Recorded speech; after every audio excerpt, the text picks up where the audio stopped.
Hi, my name's Tammy, and today I'm going to make a Boulevardier. This drink has bourbon, Campari, and sweet vermouth. It's pretty simple. So first we're going to use the 1792 bourbon.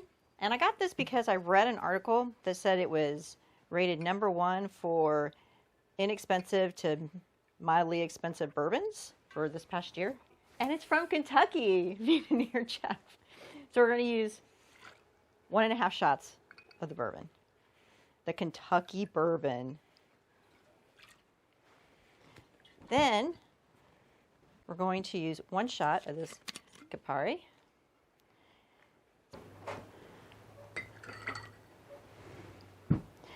And then we're going to use 1 shot of sweet vermouth.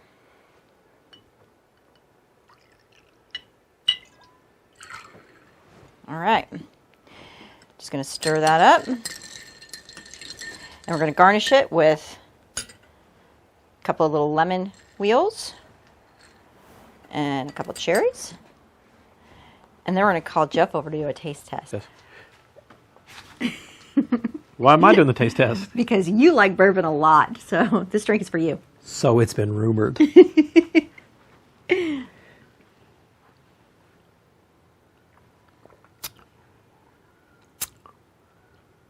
Well, it's kind of yummy. It's kind of yummy. Well, no, what I mean is, I usually drink my bourbon kind of with, ice. But it's got a little, like a mild sweetness to it. It's a good sipping cocktail. Does it taste pretty strong of bourbon, though? No, it's not real strong. No, it's not real strong at all. You can taste the Campari more. What is it called? The Campari? Yeah, I don't even know what that is. But I would drink it. In fact, I will when this video is over. Good.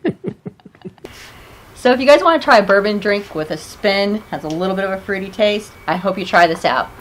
Thanks for watching, and please subscribe to my channel.